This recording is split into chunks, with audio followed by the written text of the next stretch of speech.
Hello friends, BPSC TRE 3.0 से related कुछ important information है फ्रेंड्स आप सभी के लिए। चुनाव के पहले आपकी एग्ज़ाम करवाने की तैयारी चल रही है। साथ ही साथ जो आपका टीआरई 3 का पोर्टल है, क्या वो आपका दोबारा खुलेगा, यानी कि आप दोबारा से आवेदन करेंगे या फिर नहीं कर पाएंगे। क्योंकि देखिए, अगर पोर्टल दोबारा खुलता है तो काफ़ी फ़ायदा हो जाएगा। जो स्टूडेंट पहले आवेदन नहीं कर पाए थे वो भी दोबारा से आवेदन कर पाएंगे। साथ ही साथ टीआरई 1 और टीआरई 2 आप जानते ही हैं, जांच चल रही है ईओयू की टीम के द्वारा। और अब जो है टीआरई 1 टीआरई 2 दोनों के ऊपर संकट के बादल छाए हुए हैं फ्रेंड्स। और टीआरई 4 आपका कब होगा, क्योंकि अभी तक टीआरई 3 का ये कंफर्म नहीं है कि एग्ज़ाम कब होना है, तो टीआरई 4 का क्या होगा। और जो सीटेट जुलाई वाले स्टूडेंट हैं वो टीआरई 3 में अपीयर होंगे या टीआरई 4 में अपीयर होंगे, इसको लेकर भी कुछ लेटेस्ट अपडेट आई हुई हैं। साथ ही साथ जो दिलीप कुमार जी हैं फ्रेंड्स, उनके द्वारा ट्वीट करके आपको कुछ इन्फॉर्मेशन दी गई है और वो बिल्कुल एकदम सही इन्फॉर्मेशन है फ्रेंड्स। अभी मैं आपको डिटेल में दिखाऊंगी। साथ ही जो सप्लीमेंट्री रिजल्ट है उसको लेकर पटना हाई कोर्ट में याचिका दायर हो चुकी है। तो चलिए फ्रेंड्स, सारी चीज़ें हम डिटेल में जान लेते हैं वन बाय वन। देखिए फ्रेंड्स, सबसे पहले हम बात कर लेते हैं यहाँ पर जो आपके दिलीप कुमार जी हैं उनके द्वारा ट्वीट करके आपको कुछ इन्फॉर्मेशन दी है। लेकिन उससे भी पहले हम बात कर लेते हैं कि आपके एग्ज़ाम कब होंगे, चुनाव से पहले या चुनाव के बाद। देखिए फ्रेंड्स, अभी जो लेटेस्ट इन्फॉर्मेशन निकल करके ये आ रही है कि चुनाव से पहले आपके एग्जामिनेशन कंडक्ट करवाए जा सकते हैं। जी हाँ, मैंने आपको पहले भी बोला था कि अप्रैल 10 तारीख तक कुछ भी हो सकता है, एग्जामिनेशन डेट आ भी सकती है। किस किस की? 1 to 12 सभी की। 1 to 5 और 6 to 8 का तो री एग्ज़ाम होना है, उसकी डेट भी, और साथ में 9, 10th और 11, 12th की भी। और अगर चुनाव से पहले आपके ये एग्ज़ाम हो जाते हैं तो कहीं ना कहीं इसे आप एक गुड न्यूज़ भी समझ सकते हैं फ्रेंड्स। क्योंकि अगर चुनाव हो जाते हैं तो उसके बाद एग्ज़ाम कब होगा ये कोई गारंटी नहीं है, ये आप भी जानते हैं। क्योंकि चुनाव के बाद बहुत सारी भर्तियाँ ऐसी होती हैं जो लटक जाती हैं। बट यहाँ पर एक चीज़ और फंस रही है फ्रेंड्स, अगर ये चुनाव से पहले एग्ज़ाम करवा लेते हैं तो पेपर कौन छापेगा? क्या वही प्रिंटिंग प्रेस छापेगा जो ऑलरेडी ब्लैक लिस्टेड था और बीपीएससी ने जानबूझकर टीआरई 1, टीआरई 2, टीआरई 3 तीनों के पेपर उसी से छपवाए थे। और अभी ईओयू की टीम जांच भी कर रही है। अभी तक जो बीपीएससी के अंदर अधिकारी शामिल थे वो भी नहीं पकड़े गए हैं। तो अगर चुनाव से पहले एग्ज़ाम होता है तो वैसे भी प्रॉब्लम है, पेपर लीक वाली चीज़ें फिर से हो सकती हैं। क्योंकि जो मिले हुए अधिकारी हैं वो तो अभी भी वहाँ पर बैठे हुए हैं, है ना। तो ये सारी चीज़ें निकल करके आ रही हैं। लेकिन कल की जो एक इन्फॉर्मेशन मिली थी कि चुनाव से पहले एग्ज़ाम करवाने की अभी तैयारी चल रही है। इसीलिए फ्रेंड्स, जो भी आप जिन्होंने भी फॉर्म फिलअप ऑलरेडी किया हुआ है, आप लोग अपनी प्रिपरेशन कंटिन्यू रखिएगा। जितना भी आपने पढ़ा था, जितने नोट्स बनाए थे, उनको रिवाइज करते रहिएगा, क्योंकि एग्जामिनेशन की डेट आपकी कभी भी आ सकती है। साथ में फ्रेंड्स, आप previous year question paper practice set ज़रूर लगाइएगा, क्योंकि previous year question paper, mock test, practice set, ये सभी आपको एग्जाम में मार्क्स इंक्रीज करने में हेल्प करते हैं। प्रैक्टिस के लिए और साथ ही साथ प्रीवियस ईयर क्वेश्चन पेपर्स के लिए, मॉक टेस्ट के लिए, इन सभी के लिए फ्रेंड्स आप टेक्स्ट बुक को बाई कर सकते हैं। क्योंकि यहाँ पर अभी ऑफर चल रहा है, सिलेक्शन सेल चल रही है। टेक्स्ट बुक पास प्रो आपको मिल रहा है 1 साल की वैलिडिटी के साथ, ओनली 5 to 7 रुपीज़ में। आपको कोड यूज़ करना है PREP। ध्यान रखिएगा, जब आप PREP कोड यूज़ करेंगे तभी आपका प्राइस लेस होगा। लिंक मैंने डिस्क्रिप्शन बॉक्स में दिया है फ्रेंड्स, वहाँ जाकर आप चेकआउट कर लीजिए और फटाफट से इसको बाई कर लीजिए। क्योंकि यहाँ पर आपको बहुत सारी फैसिलिटीज़ मिलेंगी हर एक टीचिंग एग्जाम की, चाहे DSSB हो, KVS हो, BPSC TRE हो, CTET हो, हर एक एग्ज़ाम का आपको यहाँ पर mock test, previous year question paper और साथ ही साथ प्रैक्टिस सेट भी मिल जाएंगे। चलिए अब हम पहले ये समझ लेते हैं कि सीटेट जुलाई वालों को कौन सा एग्ज़ाम देने को मिलेगा, टीआरई 3 या फिर टीआरई 4। अब देखिए, अगर आपका पेपर चुनाव से पहले हो जाता है तो आपका जो टीआरई 4 है फ्रेंड्स, फिर वो आपका अगस्त में कंफर्म होगा। और ये जो टीआरई 4 अगस्त में होगा, फिर यहाँ पर सीटेट जुलाई वालों को मौका मिल जाएगा। क्योंकि जुलाई में पेपर है, फर्स्ट वीक में 7 जुलाई को, और आपका 1 महीने से के अंदर अंदर आपका रिजल्ट आ जाता है, तो आपको अगस्त में टीआरई 4 में बैठने का मौका मिल जाएगा। लेकिन अगर आपका टीआरई 3 चुनाव के बाद होता है, ठीक है, अगर टीआरई 3 चुनाव के बाद होता है तो चुनाव के बाद कब होगा इसकी कोई गारंटी नहीं है। फिर ये आपका जून में भी हो सकता है, फिर ये आपका जुलाई में भी हो सकता है, ठीक है। फिर यहाँ पर जो है टीआरई 3 में सीटेट जुलाई वालों को मौका नहीं मिल पाएगा। क्योंकि फिर देखिए, जो टीआरई 3 अगर जून जुलाई तक जाता है, अब जुलाई में तो सीटेट का एग्ज़ाम ही है, ऑब्वियसली सीटेट को मौका नहीं मिल पाएगा जुलाई वालों को। तो अगर चुनाव के बाद ये एग्ज़ाम होता है तो जून जुलाई तक जाएगा। और उसके बाद अगर टीआरई 4 की बात करें तो फिर ये आपका अगस्त में होना पॉसिबल नहीं होगा। इसीलिए फिर आपका टीआरई 4 जाएगा फ्रेंड्स सीधा सीधा अक्टूबर नवंबर में। और जब भी अक्टूबर नवंबर में TRE 4 होगा तो यहाँ पर CTET जुलाई को मौका मिल जाएगा। ठीक है, इस तरीके से ये चलेगा। और फिलहाल EOU की टीम जांच कर रही है फ्रेंड्स, इसीलिए अभी TRE 3 की एग्ज़ाम डेट एग्जैक्ट आई नहीं है, लेकिन हो सकता है कि चुनाव से पहले भी आपका एग्ज़ाम हो जाए। ठीक है, नेक्स्ट हम बात कर लेते हैं, पोर्टल क्या आपका दोबारा से ओपन होगा? क्योंकि अगर ये पोर्टल दोबारा से ओपन करते हैं तो उन स्टूडेंट्स को यहाँ पर फ़ायदा हो जाएगा जो पहले आवेदन नहीं कर पाए थे, क्योंकि पोर्टल दोबारा से ओपन करने का मतलब है कि दोबारा से आपके रजिस्ट्रेशन होंगे, दोबारा से आप फॉर्म फिलअप करेंगे।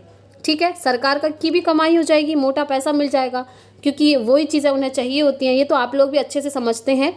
तो उसमें क्या होगा, पोर्टल ओपन होने में दोबारा रजिस्ट्रेशन और दोबारा से आवेदन, ऐसे में क्या होगा, जो स्टूडेंट्स पहले आवेदन नहीं कर पाए थे उनको भी यहाँ पर आवेदन का मौका मिल जाएगा।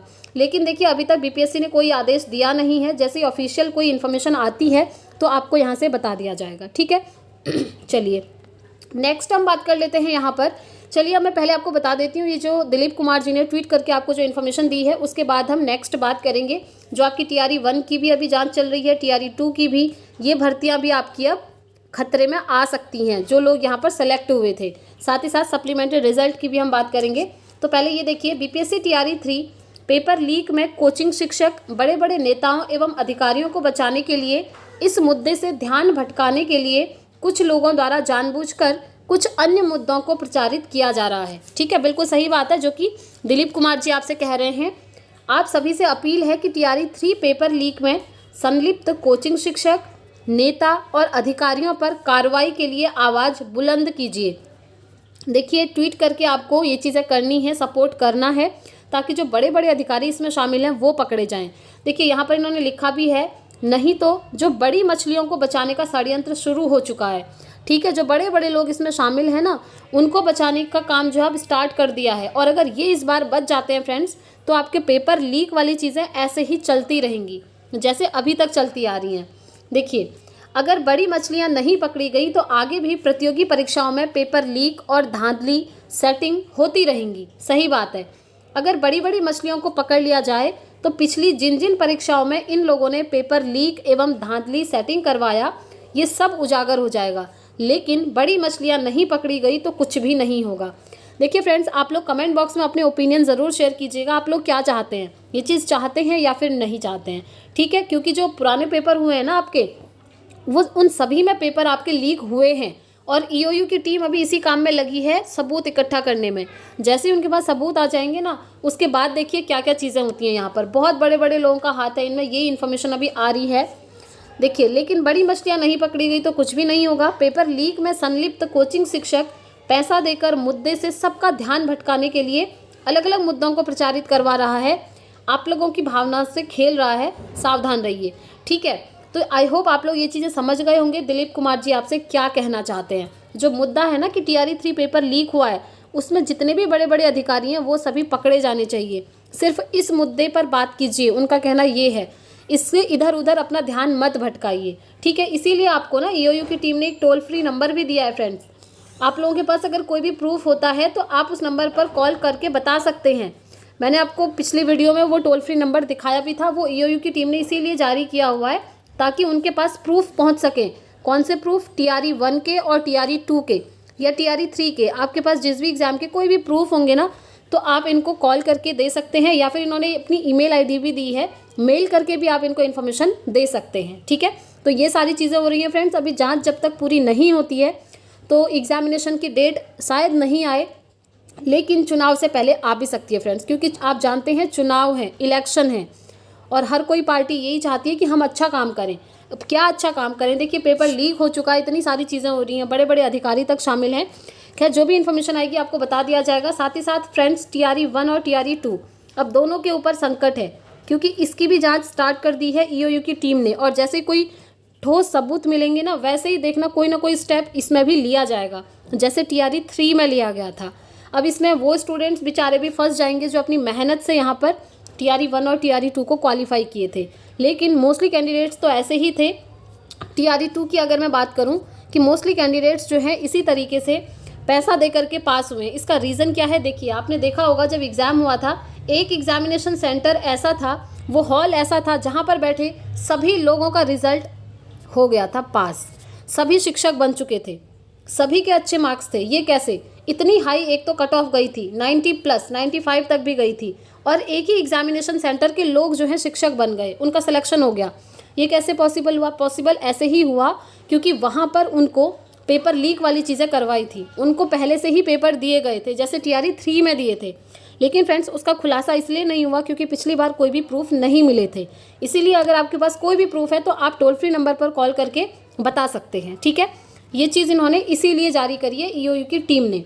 नेक्स्ट हम बात कर लेते हैं फ्रेंड्स सप्लीमेंट्री रिजल्ट। तो देखिए सप्लीमेंट्री रिजल्ट को लेकर पटना हाईकोर्ट में याचिका तो दायर हो चुकी है, लेकिन अभी कुछ भी नहीं कहा जा सकता जब तक ऑफिशियल नोटिस नहीं आता है, क्योंकि फ्रेंड्स हम उसी चीज़ पर भरोसा करेंगे जो ऑफिशियल होगा, है ना। और ऑफिशियल नोटिस जब तक नहीं आता है हम ये नहीं कह सकते कि सप्लीमेंट्री रिजल्ट आएगा या फिर नहीं आएगा, लेकिन देना तो चाहिए फ्रेंड्स, क्योंकि एक कैंडिडेट ऐसा होता है जो सभी जगह एलिजिबल होगा फॉर्म फिलअप करने के लिए भी, 1 to 5 में, 6 to 8 में, 9 10th में। अगर उसका तीनों जगह यहाँ पर हो गया सिलेक्शन, ज्वाइनिंग तो वो किसी एक में ही करेगा, फिर बची हुई 2 सीटें हो गई खाली, तो इनको भरने के लिए सप्लीमेंट्री रिजल्ट निकलना चाहिए, ठीक है। तो ये सारी चीज़ें फ्रेंड्स, बाकी जो भी ऑफिशियल अपडेट आती रहेगी आपको इस चैनल के माध्यम से मिलती रहेगी। इस वीडियो में इतना ही रखते हैं, मिलेंगे नेक्स्ट वीडियो में नेक्स्ट अपडेट के साथ। Thanks for watching.